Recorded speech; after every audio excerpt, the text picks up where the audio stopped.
Friends and neighbors, fellow conspiracy realists, welcome back to Stuff They Don't Want You to Know. We have a classic episode for you today that has only aged better with time.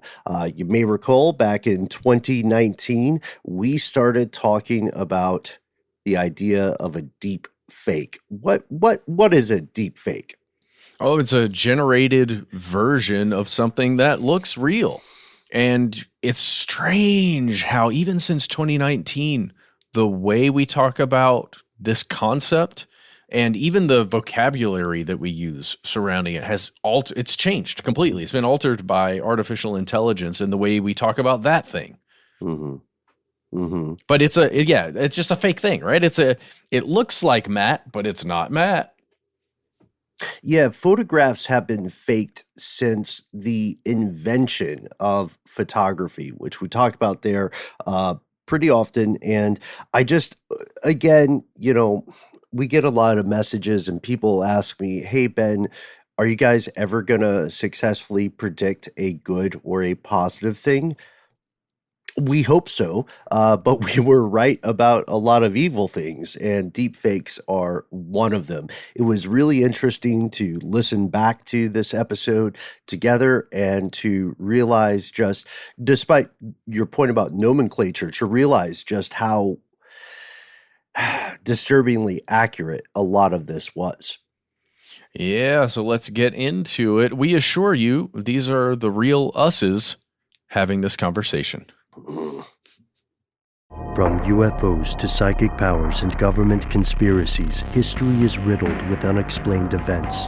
You can turn back now or learn the stuff they don't want you to know.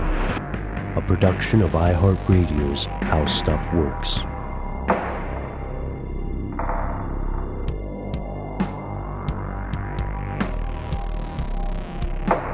Welcome back to the show. My name's Matt. My name is Noel.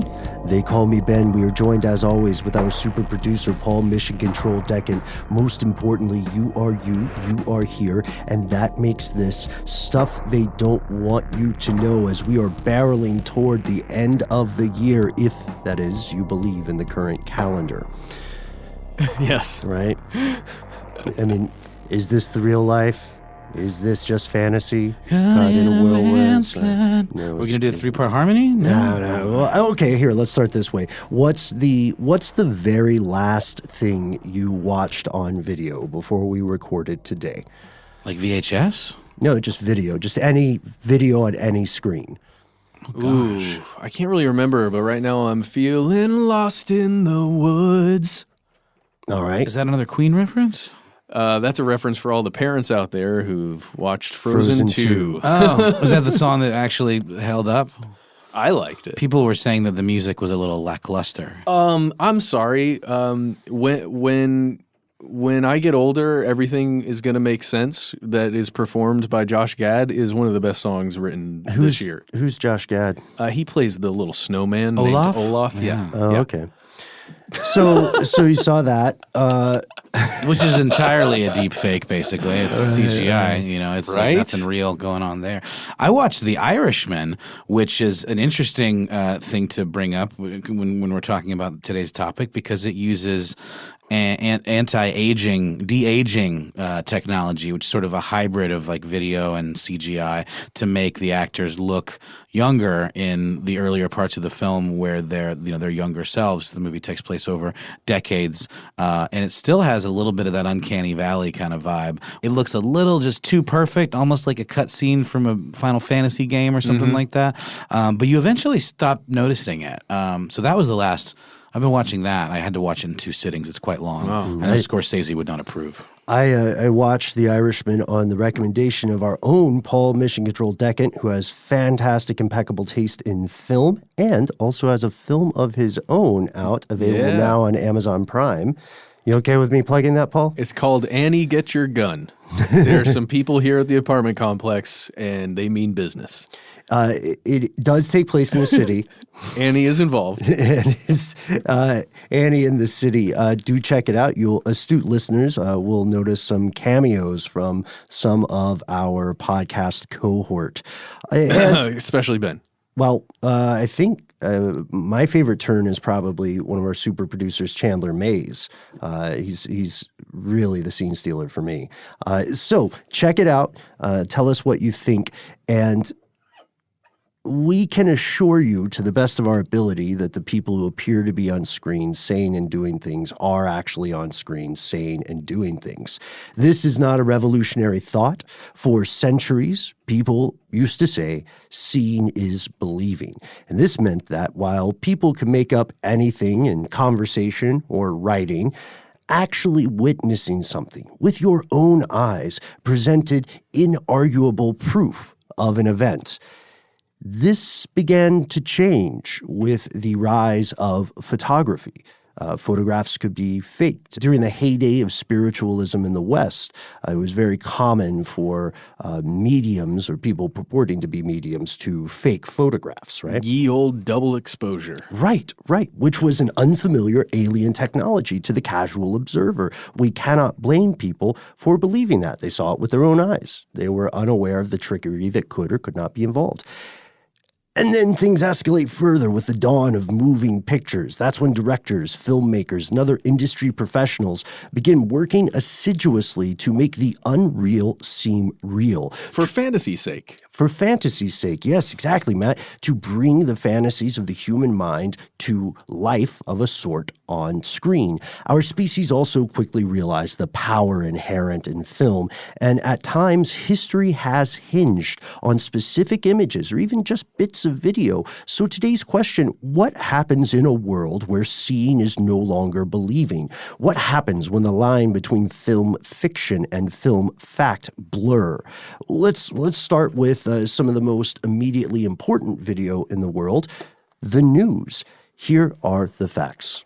So according to a 2018 survey from the Pew Research Center, 47% of Americans prefer watching the news rather than reading or listening to it. 34%, on the other hand, prefer to read the news, and 19% to listen to it.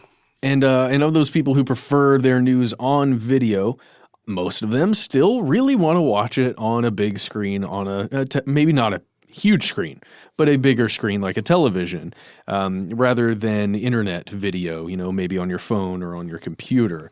And that may be surprising to a lot of people listening. I know it's a little surprising to me. Right. I think it's because, look, this is just my understanding of it, but I think a lot of the people who end up responding to a Pew survey maybe are leaning more towards people who would be watching their televisions, or maybe a little skewing a little older maybe. Or the kind of people who say, sure, I'll take a survey. Yeah. Right. That's just my read of it. I think it's a good point. And then Pew found just over 4 in 10, so 4 out of 10 United States adults prefer TV, compared with about a third who prefer the web, and then 14% who prefer radio, and only 7% who actually want to read the words of the news. Right, for one reason or another. That's the other thing. We don't have a solid methodological grasp of how these questions were accurate, like how they were built, how they were framed, and there's so much that goes into there. But these numbers feel pretty solid, if surprising.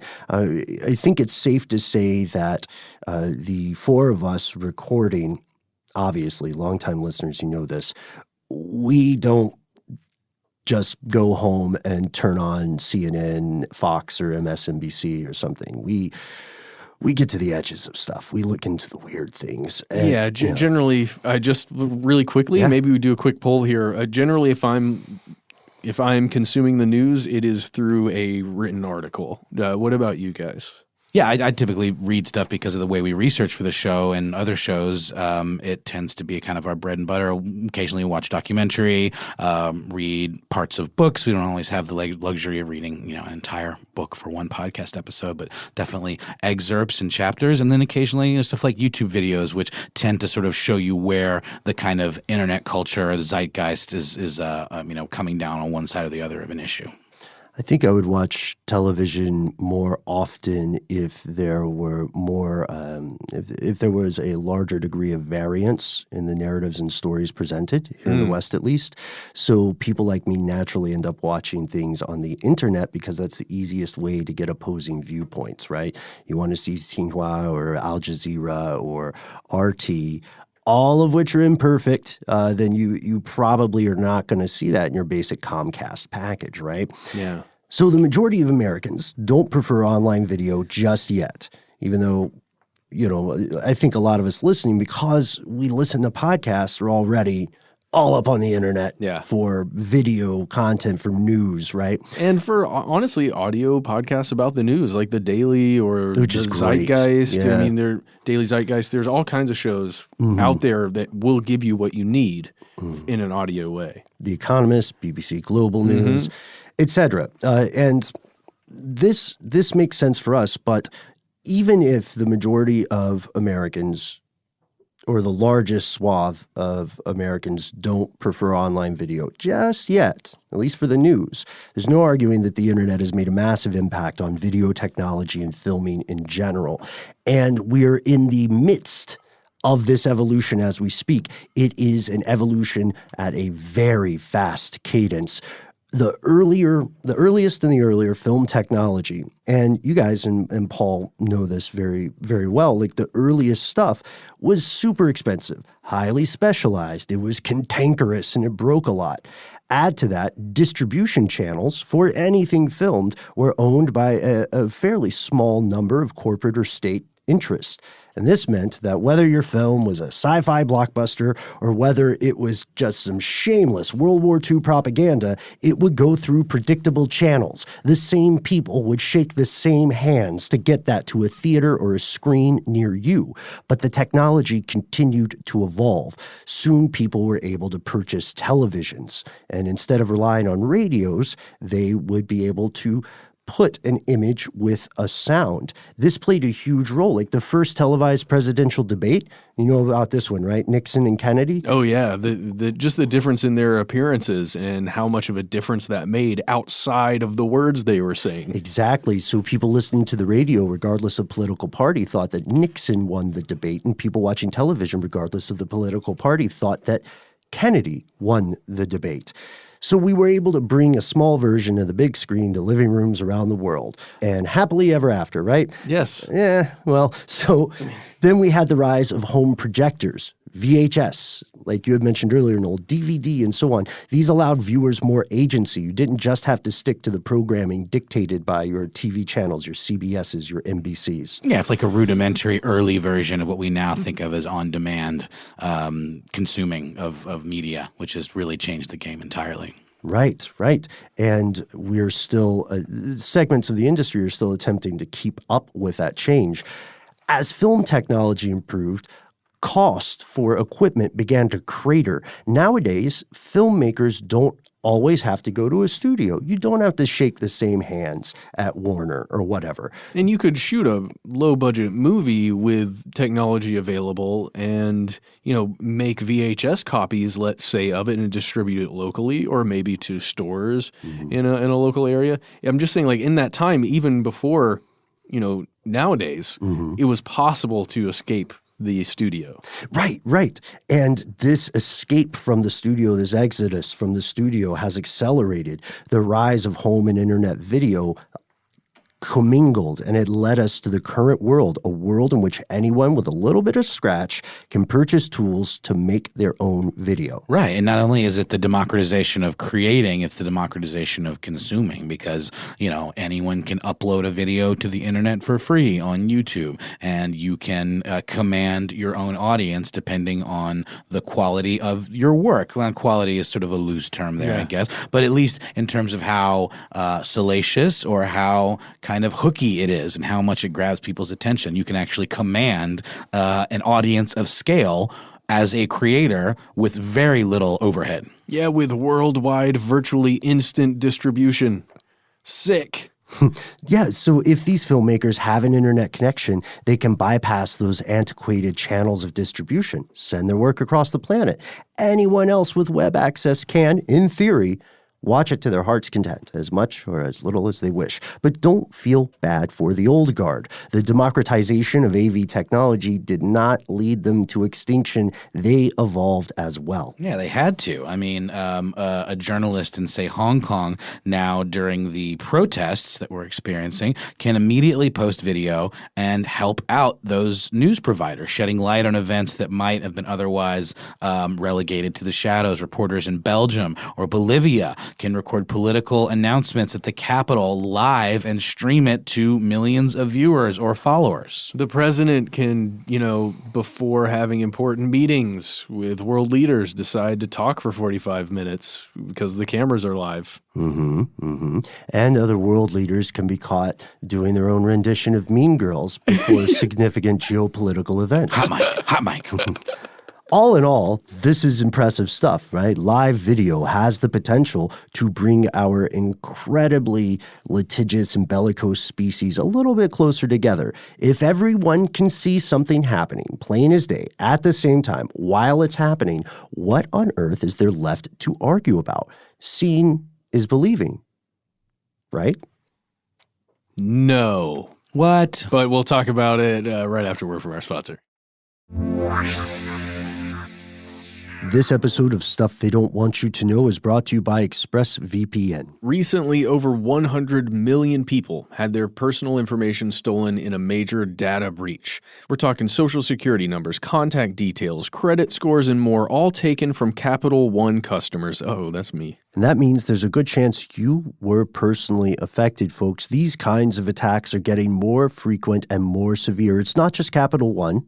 It's Equifax, Facebook, eBay, Uber, PlayStation, and Yahoo. They have all leaked passwords, credit card info, and bank numbers belonging to billions of users. That's why we use ExpressVPN to safeguard our personal data online. According to recent reports, hackers can make up to $1,000 when they sell someone's personal information on the dark web, making people like us easy, lucrative targets. ExpressVPN is an app, and the app connects with just one click. It's lightning fast, and the best part is ExpressVPN costs less than $7 a month to use. And listen, honestly, if a breach can happen to Capital One, it can easily happen to anyone else. So protect yourself with ExpressVPN, the #1 VPN rated by TechRadar, CNET, The Verge, and countless others. You can use our special link, expressvpn.com/conspiracy, right now to arm yourself with an extra 3 months of ExpressVPN for free. Support the show and keep your information safe. That's expressvpn.com/conspiracy for an extra 3 months free.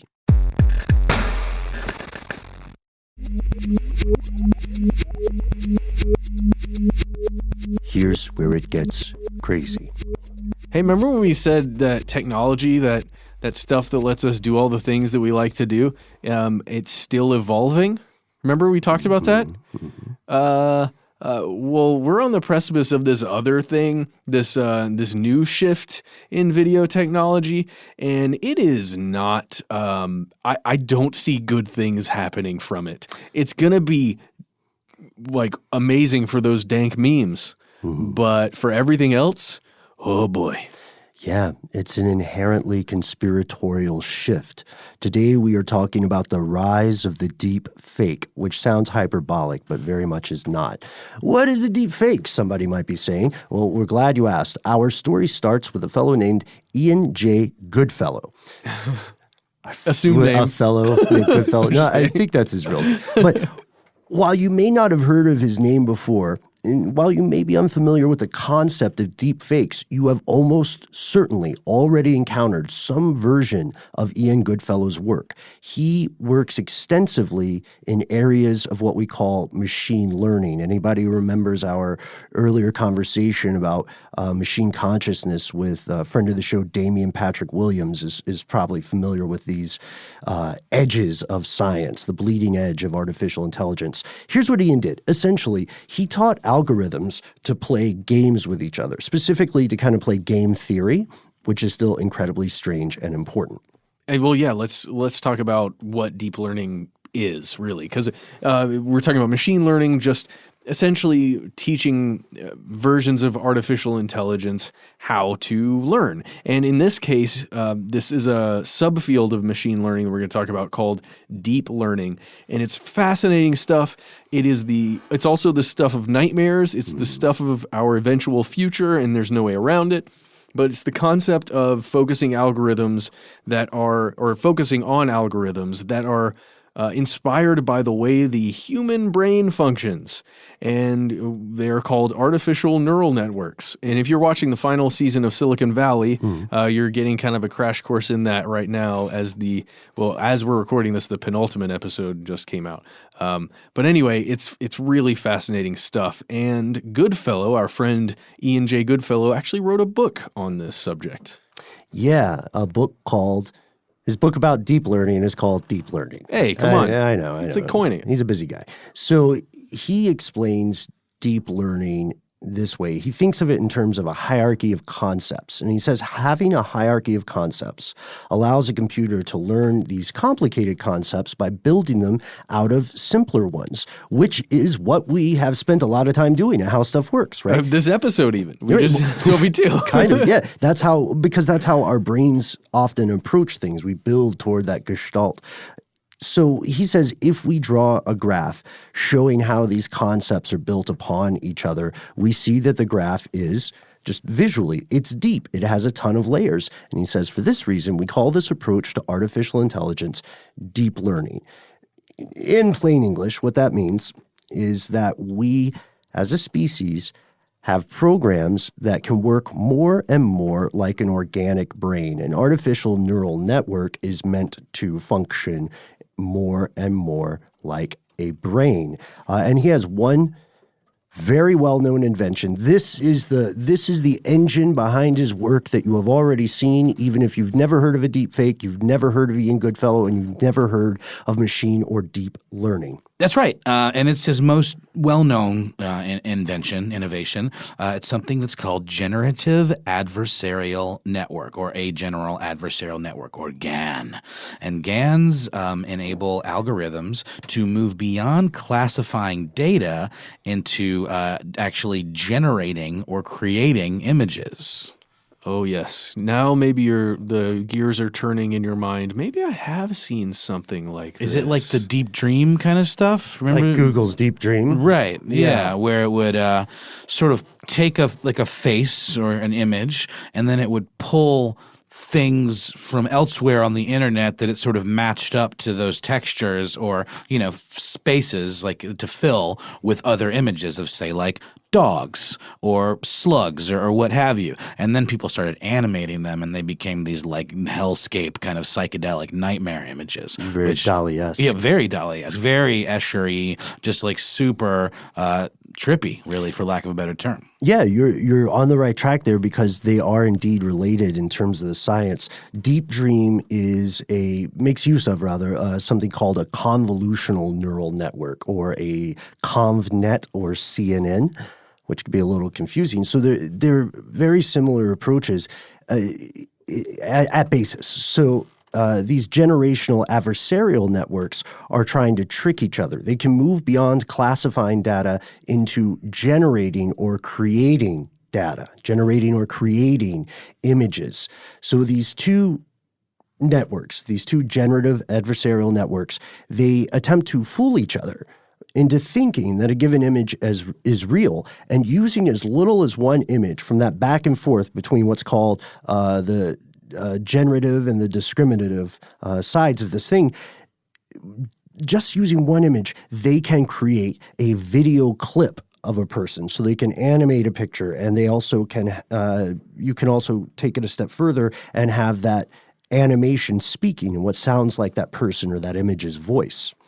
Samsung's AI Center released a report on the science behind GAN, and they said such an approach is able to learn highly realistic and personalized talking head models of new people and even portrait paintings. It's fascinating. New people, created people. Generated humans. And they look great.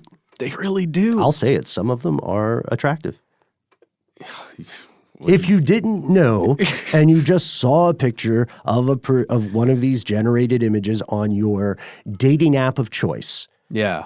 there are a couple you would probably swipe right on. I wouldn't know which way to swipe because I don't understand those things, but I totally get what you're saying. So, and it's startling because even now, you can take tests where you attempt to identify a real person from a generated talking head or image, and it's tough. Yeah. We're getting closer and closer to traversing the uncanny valley. Oh, yeah. Well, and it really is frustrating that it's not easier. Because for so long there, and I think you, Noel, you referenced Final Fantasy cutscenes or something earlier on. Yeah. Like, I remember when that Final Fantasy movie came out a long time ago. It was almost a little too good at that point. Well, it was all computer generated, and it looked fantastic. It was a feature film, and I remember thinking how incredible it was seeing that. And then seeing something like Avatar, where you've got these, I forget what they're called, the Na'vi. The Na'vi that don't look human necessarily, but they look real enough, right? And then when you get to something like this and you're looking at these, just the portraits even, it feels pretty scary not being able to trust your eyes to know if something is real or not, even though it's generated. Either way, if it was an actual image of a person and it was taken, converted into data, ones and zeros, then displayed on your screen, that's not a real person necessarily. Sure. You're looking at. It's a representation, but just knowing that a computer can fool you that hard is pretty creepy. And very easily. Yeah. That's kind of why I wonder too why, well, to be fair, a lot of the de-aging stuff in movies is quite good, so much better than it's ever been. But there were a couple spots in The Irishman where I was like, really? Like, I thought the technology was better than this, and it is. But I guess it's different when you're making a younger version that has to then coincide with written lines and map up to, an actor's face and, look believable in terms of the way the mouth moves and acting ticks and all of that stuff that's specific to a scene rather than a pre-existing video of some kind, right? And it also goes down to how much existing footage they may be able to obtain of when the person was that age. So that's one of the reasons why it probably works best with celebrities and political figures, because there's just, not everybody did Taxi Driver when they were a kid. That's right. Right? Yeah. So the stuff with De Niro specifically, I would argue he just always looked vaguely in his late 30s to early 40s and somewhat perturbed. Like, was it a shart or is he mad about a relationship? You know what I mean? His face has a story it tells. It's very true. I want to bring something up here quickly with the high-priced effects that were going on in a movie like The Irishman with these aging effects.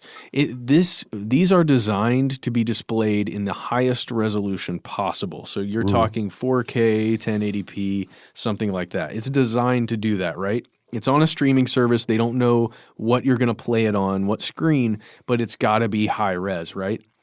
And what we're saying is it's fairly easy to discern that something is going on here at that high resolution. But what if it's a much lower resolution, more grainy, like more GIF. destroyed, like a GIF, like a small YouTube video that isn't maybe 1080p or something, or a cell phone camera video that then gets uploaded and degraded?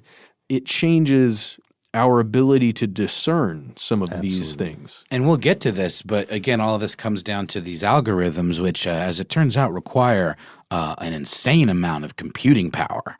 To even to do in these low res forms, right? Yeah.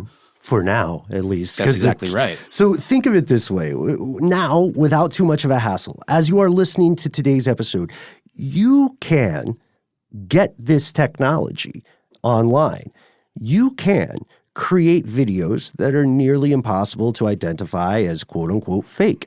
For a fun example, we just want to keep it innocuous before we have to strap in and go down this rabbit hole. For a fun example, let's do two fun examples. Let's say you have a friend who knows you love Marvel movies. And so for, your birthday, your quinceañera or whatever, they make a deep fake video where it looks like you're in a Marvel film. The Avengers all assemble and holy smokes, there's Derek. That's fun. All right, that seems fun. What a thoughtful, kind gift. Or to make it a little more applicable to our show, one thing that would be a fantastic deep fake present for our very own super producer, Paul Mission Control Deccan, would be to take an Applebee's commercial and just put him in it. Oh, man. And so he's the person there, gesturing in amazement as the ribs and the bottomless jalapeno poppers or whatever come out. And we could even have him say the tagline in his voice. That is so much fun. But that is not the only use of this technology. Make no mistake, the lid of Pandora's jar, and it was a jar, is unscrewed. This technology is no longer theoretical. It is very real, and it is immensely dangerous. Why? We'll tell you after a word from our sponsor.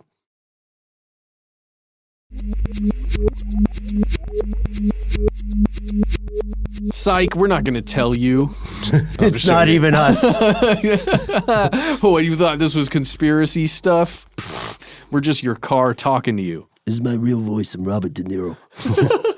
So terrible De Niro impressions aside, there are applications of deepfakes which should trouble every single person or bot listening to this show.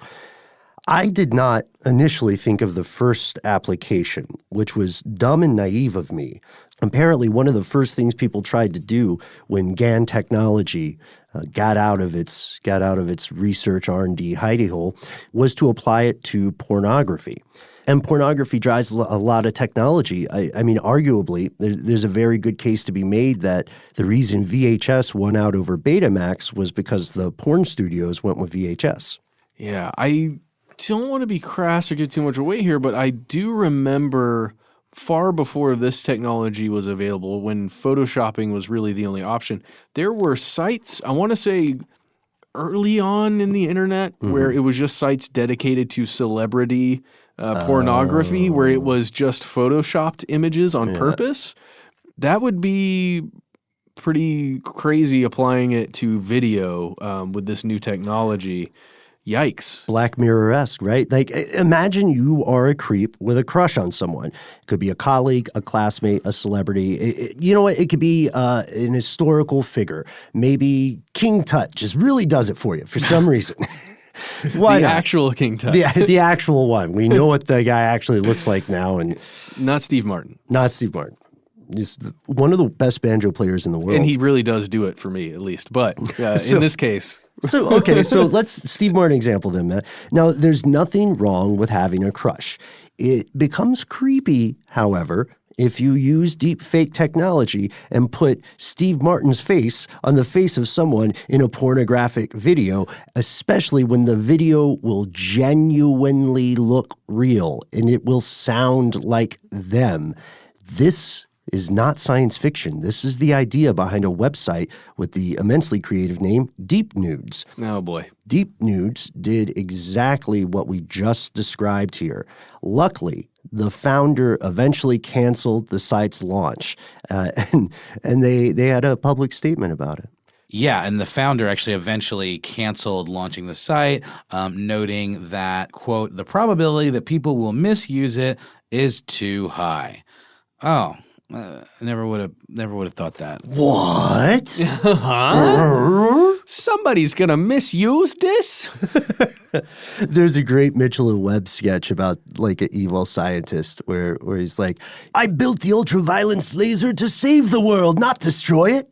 Nice. I'll send it to you guys. Maybe we can post it on Here's Where It Gets Crazy. But that's just one use. That's the immediate one. And again, I don't know about you guys, but I felt naive for not immediately assuming that's what would happen.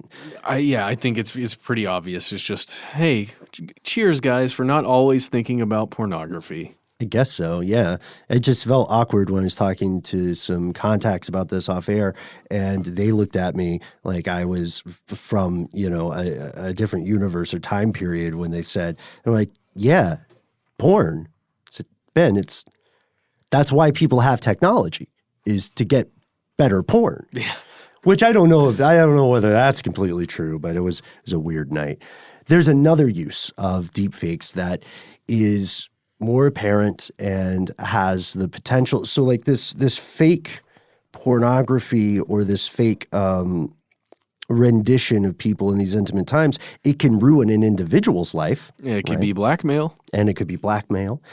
But there's another version of a deep fake, a weaponized deep fake that could ruin the lives of hundreds of thousands or millions of people. Yeah, because we can't forget that a lot of countries, including us, are very heavily entrenched in this notion of asymmetrical warfare called cyber war. Yeah. Awkwardly called cyber war. Yeah, a little bit. Many world leaders have extensive, like you said, Ben, video footage out there of themselves at functions, giving speeches, events, and the like. There's more than enough for GAN to work from here. Yeah. So let's say, who can we use as an example? All right, Matt. You did Steve Martin earlier. Yeah. Okay. Okay. So let's say Matt, you and Noel are the leaders of these different opposing countries. There's been a lot of tension for a while. Okay. Right? So if there was someone either on one of your sides or a third party, let's say I'm a country that just messes with other countries for fun, right? I'm Russia. I'm the U.S. I'm one of the hits, right? And I say, you know what's going to be great? I can't take on Nolandia or the Republic of Frederick with conventional military might. So I'm going to turn them against each other. I'm going to foment instability, or I'm going to mess with their election by just going on Facebook. I don't need to launch an ICBM. I'm just going to go on Facebook and Twitter. I'm going to make fake videos of leaders of both countries, Nolandia and the Republic of Frederick, and I'm going to have them say things that they would never actually say. This sounds like we're building toward a comedy bit, but there's a real fake video on multiple levels of Nancy Pelosi, a politician here in the U.S. And have you guys seen this video? I have not seen this one. Yeah. So it's it came out with a nice side-by-side view, but the deepfake video was also propagated on its own. It's very interesting to watch the difference between the two. This gives us a chance to rewrite history in a disturbingly Orwellian way. What happens if, for example, all original, let's say Noel makes an historic speech in Nolandia that triggers a new golden age for the country, and someone destroys the original copies of this profound speech and replaces it with a deep fake. Ooh. And then the last living generation, the last people who were there when the original speech was propagated, they can keep its memory alive. But when they die, history has in a very real way changed. Now, I don't know if this counts or not, but there was a brief period recently where there were some what I would consider deep fake gifts that were making the rounds. There's like Obama on a skateboard. There's one of the Pope doing a magic trick where he like pulls the tablecloth out from under some kind of votives, like at on an event, like a live CNN stream. Which I choose to. I know it's fake, but I'm just going to believe in it. But they're so good. I wanted to believe in it as well, especially the Obama on a skateboard one. But is that kind of fall? Does that sort of fall under this category? Yeah. That's a less dangerous version, because that's fun. Seeing the Pope pull off a dope magic trick is not gonna foment instability in South America. But going back to our example, let's assume the Republic of Frederick and Nolandia are beefed up to the level of like Pakistan and India, or Israel and Palestine. And all of a sudden, in no traceable way, the public of both countries gets hit with this barrage of videos that seem to have, the benevolent dictator, Matt Frederick, and the Prime Minister of Nolandia, Noel Brown. He's also a dictator, by the way. He's just officially not in his title. Okay, so these guys have these videos wherein each of them are announcing their intention to deploy nuclear weapons and mop the adjacent country clean. Let no stone stand on another. How would you know, if you're the audience of this other country, how would you know whether these were real or fake? How would you react? How much time would you have if you think that you literally saw the leader of the country that you previously went to war with saying, that's it, We're launching in 5. Well, it's really scary because the way that would function, it would be posted somewhere and it would become viral on social media. So quickly. Right? That's the only way that it would propagate, but it would propagate likely. And I'm just going to say personally, what I would do in that situation is go to the standby that we discussed at the top. I would probably turn a TV on somewhere just to check and see if somebody is talking about it seriously, on one of the major outlets. Mm-hmm. The problem is, what if you fool them? Which happens all the time. Yeah. Even with quote unquote fake news, everyone's so into getting the scoop with the fast cycle, the turnaround of news that everyone wants to be the first, so they tend to not vet things like they used to, and that's how you often get these misreporting of election results, etc. And this is just a perfect example. If someone's like, here's a good example, there is a deep fake Donald Trump P-tape that's out there.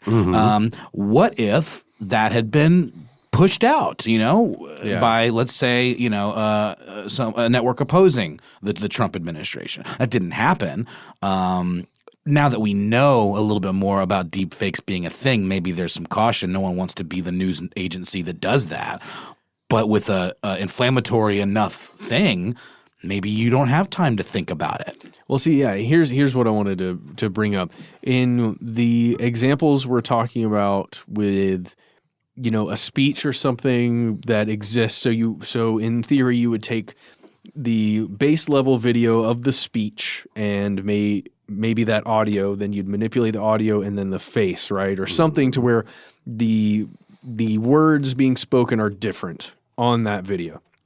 I think the scariest versions of this are where it's supposed to be a hidden camera or something, where it's, like I was saying before, it's so degraded, it's difficult to truly make out what's going on, but you can tell that, that's definitely Billy Eichner, or you can, your brain is at least telling you that, and it sounds like Billy Eichner's voice saying things. Who's Billy Eichner? Billy on the Street.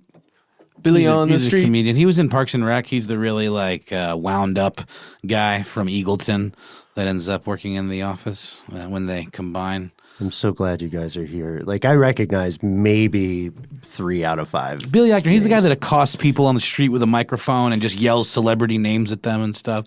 I thought that was Will Ferrell doing Harry Carey. Well, he does that similar too. bit. Yeah, sort of. Okay, but sorry. I'm sorry. I'm derailing It's us. okay. Please. But the point is, there's a human being that that is famous for one reason or another, possibly powerful, and their voice is being manipulated. But the video itself isn't something that you can reference to, like a speech or to a movie or something that you remember or you can verify with. It looks like a brand new video, but you can still tell that it's that person, their mouth is moving, and the words coming out are something awful. I feel like we're putting this in an accurate, humorous way. We do have to emphasize this is a very scary thing, Matt. You've built a beautiful example that leads us to another nefarious use of deep fakes, which will happen. It absolutely will happen. False accusations. Yes, exactly. So according to Andrea Hickerson, who is the director of the School of Journalism and Mass Communications at the University of South Carolina, this is a problem because at the most basic level, deep fakes are lies disguised to look like truth. And Hickerson says if we take them as truth or evidence, we can easily make false conclusions with potentially disastrous consequences. So if you want to ruin someone's life, you want to smear a political opponent, or you just don't really like your neighbor, you don't like their vibe, it just irks you, then you could, with this capacity in the future, you would be able to make something where it appears that they're saying something terrible, where they're like, yeah, I don't know, kicking puppies, burning buildings, just whatever to feel something. You know what I mean? Also, I rent scooters and I leave them in the middle of the sidewalk because I'm that guy. I'm the one. And then it would look real. But if we go back to Orwell, this becomes even more dangerous because we have to consider activism and heavy-handed state actors. It's already dangerous to be an activist. To Noel's example about Hong Kong, right? people are in danger. People are dying. They're fighting an authoritarian, massive state. So currently, state, corporate, and criminal actors seeking to silence dissidents all use the ordinary toolkit of suppression. All the time-tested stuff, all the smooth jazz, all the hits, threats, violence, kidnapping, smear campaigns, incarceration, disappearing, and, of course, assassination. The breakout single of suppression, right? Oh, man. Yeah, but soon, even as we record this, state actors will have a new and powerful tool.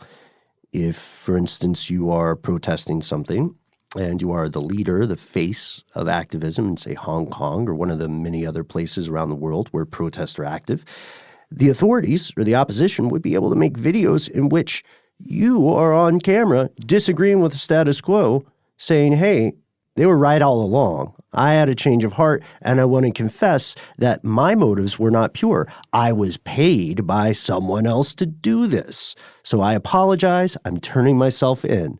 And then the actual you finds out about this when your confession is aired on the news and people start contacting you.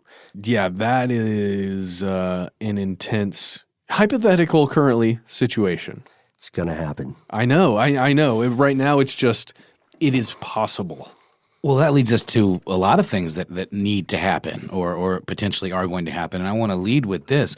It's really interesting. In the law now, and lawyers out there, correct me if I'm oversimplifying this, but video evidence isn't like the end-all, be-all already, right? It has to fit a couple of requirements in order to be admissible in the first place, which is relevance and authenticity. Yeah, so which that is chain of custody. Chain of custody, there's a lot of things that go into that, and we're going to get into that in a minute, and also potentially what might have to happen as this technology gets better and better. But video evidence can be considered hearsay if there isn't someone to corroborate it. If it's the only evidence, that's not a great case. An eyewitness, I was just saying the good crime shows, an eyeball witness is really your best bet to getting a conviction. Video and video alone, if that's all you got, especially if it's like grainy security cam footage, a lawyer could say that is not a reasonable representation of the subject being displayed or in question, etc. But what this comes down to is like, when is the law going to catch up to this new technology in terms of that chain of custody? God. Because that's the thing. If we can't believe our eyes, like we said at the top of the show, you said, Ben, seeing isn't really believing. How do we authenticate this stuff? It's going to have to be that chain of custody that's kept under lock and key. So we know that the footage we're seeing was captured and then disseminated with no in between. Right. Just video is not enough. That's why Bigfoot will never see a day in jail. Ever. And he needs to be there. He really does.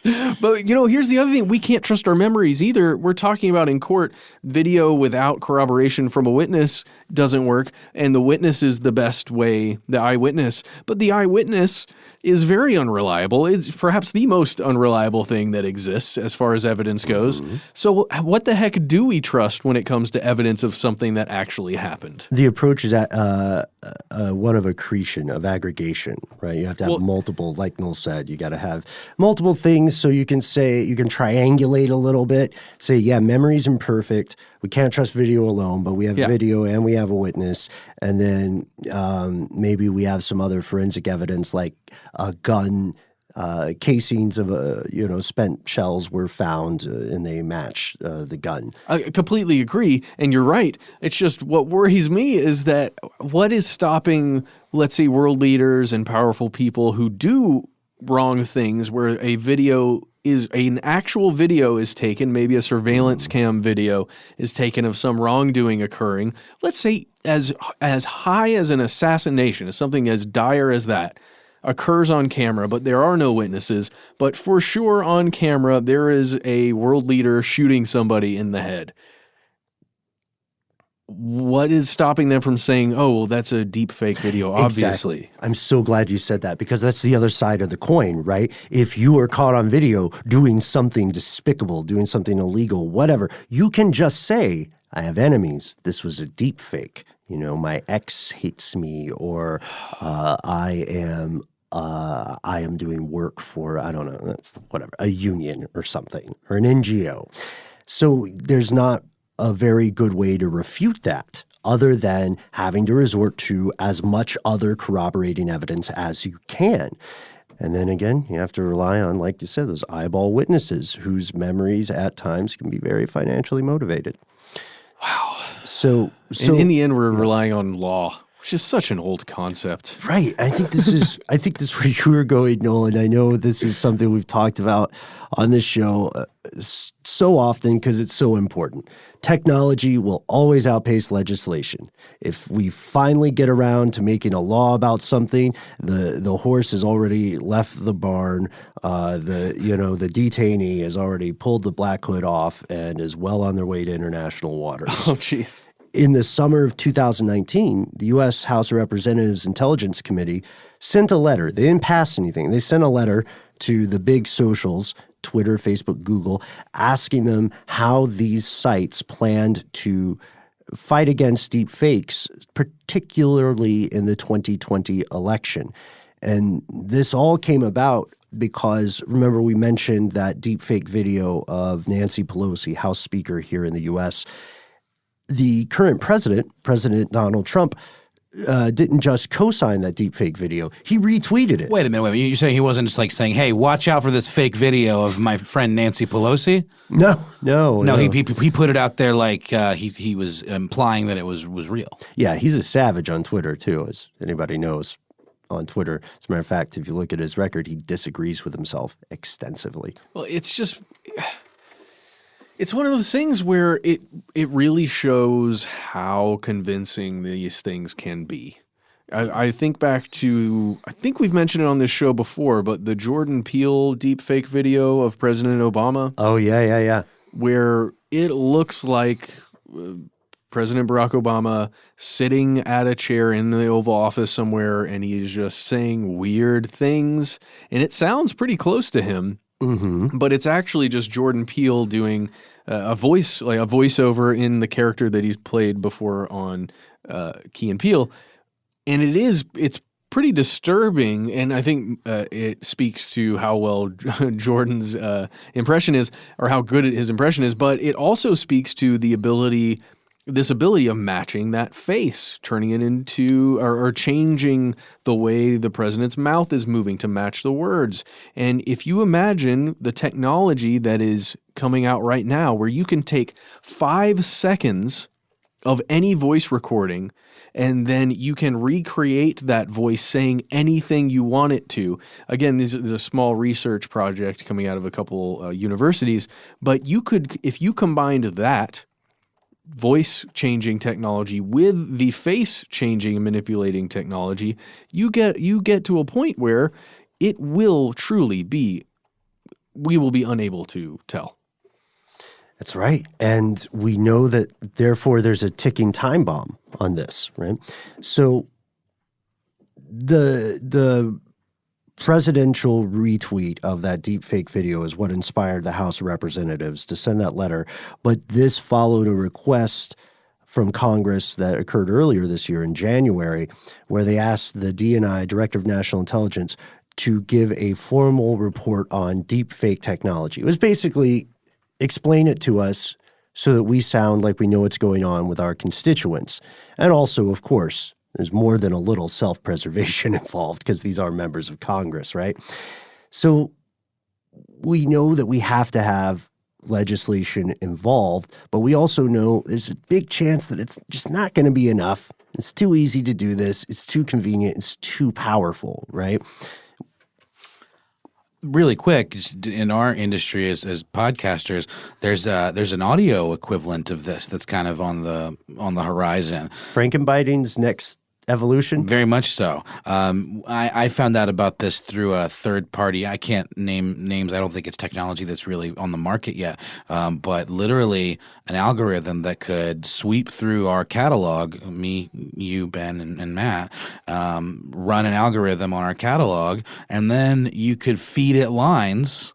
And it'll approximate our voices, and I've heard it in action, and it does a very convincing job. And on the one hand, we could say, "Oh, cool, we don't have to read ads anymore." But on the other hand, we could say, "Oh, cool. No, we don't have jobs anymore we don't need podcasting anymore." I'm just saying, like the implications of stuff like this, it's always more far-reaching than you would originally think. You know, that's why Dan is ending Harmontown. It's because he's just going to take all the voices and bottom them together and make a whole new podcast that he can just write. Did I tell you I watched the last episode? It was. No, you didn't tell me, but I'm glad that you did too. You watched it too? Yeah. That was cool. Yeah. So, I mean, end of an era for sure. But then now we have the scary proposition, and I think I'm familiar with what you're talking about, Noel. We have the scary proposition where if someone has enough audio footage to pull from, then Harmontown would never have to end. It would just get really weird because the technology would still need to evolve. I'm telling you, that's what he's doing, guys. That's what I'm saying. Like, he's going to make Rob Schraub say whatever he wants. It's going to be amazing. Well, I'll tune in. If you guys are listening, let us know. We would love to hear it, and we applaud you for pioneering into this brave, new, strange world. Government institutions, like our favorite mad scientist, DARPA, and researchers at colleges, like you had mentioned, Matt, Carnegie Mellon, University of Washington, Stanford, so on, are also experimenting with deepfake technology. They're experimenting in two different but very related paths.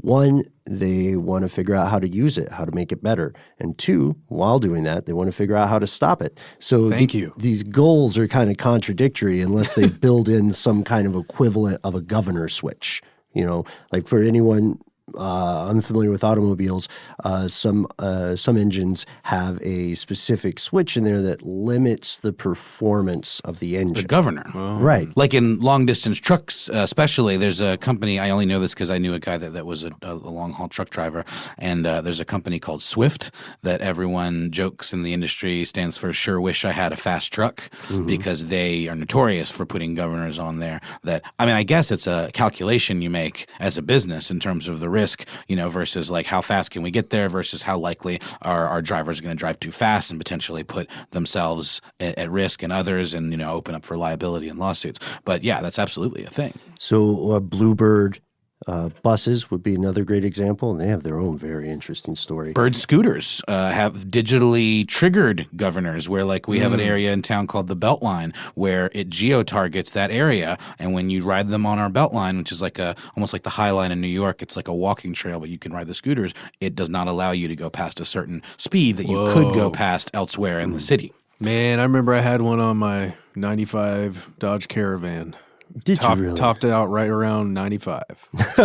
So we're talking about the technological analog. That's why I'm bringing up governor switches, because it seems like researching the improvement of a given technology while also researching a way to stymie that technology means that you would ultimately build in something like that. And ideally, you would want it to be proprietary such that you would control it. So in a way, these institutions are competing. Who will control the nature of the truth and reality? That's a big question, but it's there. I think we need some kind of tech ethics board, or advisory committee, like Techethics, like Tethics, yeah. Tethics. Yeah, Tethics. We should do that. We should get somebody to come through and like create something that everybody has to sign. Doesn't that have to be self-imposed by like these tech companies? You know what I mean? Like, I don't know. If you get like a Gavin Belson or somebody like that, you could probably get everybody else on board. Like, a big name. You'd have to ruin some people in the beginning for an example. You'd have to ruin some people in the beginning for an example. Probably. But I think you could push it through. You name dropped a fictional character. I just want to point that out. Wait, what? Yeah, just putting that out there. Who? Any Silicon Valley fans out there? I'm trying to put something in there. You literally made me do a double take. Wait a minute, like, is he? Who is he? How come I haven't heard of him? Oh yeah, fictional. I was trying to Easter egg it. Sorry, dude. Fine. I shouldn't have said anything. He played along. Ben, you played along perfectly. Oh, thanks, man. That was beautiful. I really screwed it all up, guys. Sorry. Well, what's next? Really? I mean, I think right now, regardless, there are people who are pro deepfake technology. There's a very convincing argument, or I think a very exciting argument, that this could fundamentally change what we think of as film as entertainment. Because imagine you have the perfect role for an actor who has passed, and you want them to be in your film. With this kind of technology, you can do it. plausibly. And that means that coupled also with machine learning writing of fiction, we could arrive at a time in our individual or collective lives where a film is made without human involvement on the creative end. How insane is that? Forward to the future, I say. No redos. We know that other researchers are attempting to do that, like combining the different versions and types of neural networks to write a screenplay, to do some voiceover at work, to actually shoot video and edit video. It's all happening. It's just a matter of time. I think you're right on the money there, Ben. So where does this leave us for 2020 and beyond? We're at a dilemma because it's really a matter of free expression versus true deception. According to Sharon Bradford Franklin, is a policy director for the Open Technology Institute out of New America, deepfake videos threaten our civic discourse and can cause serious reputational and psychic harm to individuals, right? They also make it more challenging for platforms to engage in responsible moderation of content, which is already a huge problem for anyone who's been paying attention to the latest news about Facebook. While the public is understandably calling for social media companies to develop techniques to detect and prevent the spread of deepfakes, we must also avoid establishing legal rules that push too far in the opposite direction and pressure platforms to engage in censorship of free expression online. So to take your earlier argument, which again, Matt, I love, where someone says, that's not me, this is a deep fake. Yeah. What happens if you were posting something, let's say you're an activist or you've A whistleblower. or a whistleblower, yes, even better, and you propagate this film that is indisputable proof of the shenanigans you said were occurring all along, and then the people who have their hands on the switches, their fingers on the faucet, they just say, "Oh, that's a deep fake," and they turn it off. We were always at war with East Asia. You know what I mean? Yeah. It's harrowing when you put that at the end, Ben. We were always in war with these things. Right. I mean, but where do you think this is going? I would say one person's opinion that it's going to continue. It will not disappear. I will say, if you want to see a really, really jarringly good example of what this can look like, it's a video of Bill Hader on, is it the Letterman show? No. Yeah, it was an older. It's a talk show. Yeah, they took an old clip. It was an old clip. It's of Bill Hader. I believe it's the Letterman show, or it might be Conan. And he's telling the story about meeting Tom Cruise at a party of some kind. It had to do with no, he not what it was. He was in that movie Tropic Thunder with Tom Cruise, and he meets Tom Cruise at the premiere. And Bill Hader at this point isn't like huge. He's on SNL. He's known for doing impressions, etc. So, of course, when he's telling the story, he's doing the Tom Cruise impression when he's doing Tom Cruise's parts of the story. And he's a great impressionist. And in this video, every time he starts to lapse into the Tom Cruise voice, his face turns into Tom Cruise. And it is jarringly good. And it's borderline like it makes your brain kind of like spasm a little bit because it's just so good. He also does a great impression of Arnold Schwarzenegger and Al Pacino, I want to say, and you can see the same technology at play. The Tom Cruise one, I would say, is the best example because their faces are already a little more similar. Well, this one even though goes a little further where he starts to do a Seth Rogen impression later, and then his face becomes Seth Rogen. But the way it does, it morphs where it just like for a split second, it'll be Seth Rogen, and then it's back to Bill Hader. But the Tom Cruise parts are shockingly good. It doesn't look like mapping. It doesn't look like projection mapping, or it really very much is like he becomes him, and everything seems. You can tell it's like pulling from something that Tom Cruise did where he was acting, but like you said, Ben, this video that we're seeing doesn't really exist in the wild. It's like a composite of like all of this stuff that's out there, right? Are you seeing it, Matt? Oh yeah, I've seen it, and there's one that's called the deep fake impressionist or deep. There's another impersonator. It's a Instagram account that I follow as well that does a lot of these. Oh okay, yeah. All I know is this one guy that I've seen several videos of. I couldn't even tell you his name right now, but he got together with somebody. They made an entire video of nonstop versions of this, and it really is convincing. Crazy. And this is just the beginning. People will look back on this era as the halcyon days of discernible fakes. At least if this continues. Just the time of us knowing what was real and what was not. Right.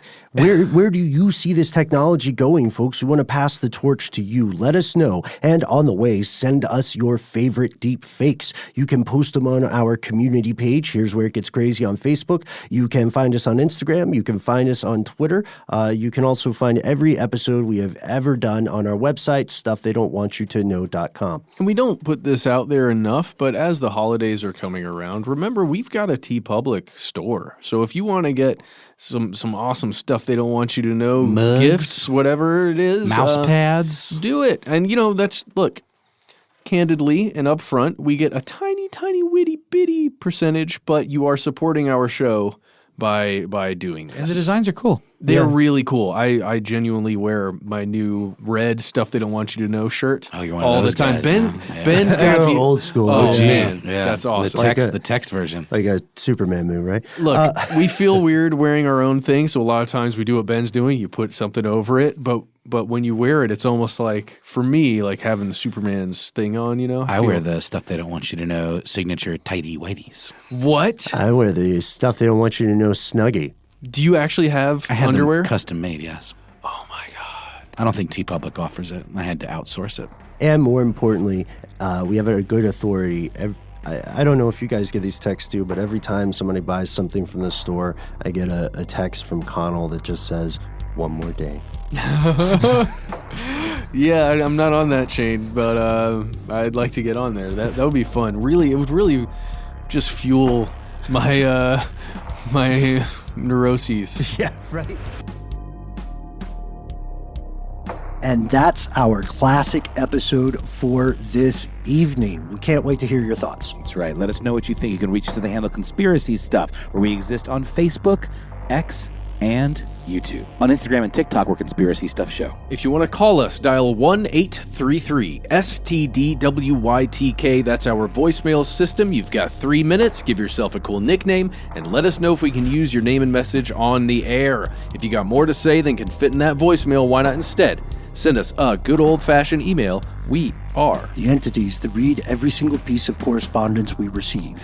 Be aware, yet not afraid. Sometimes the void writes back. Conspiracy@iHeartRadio.com.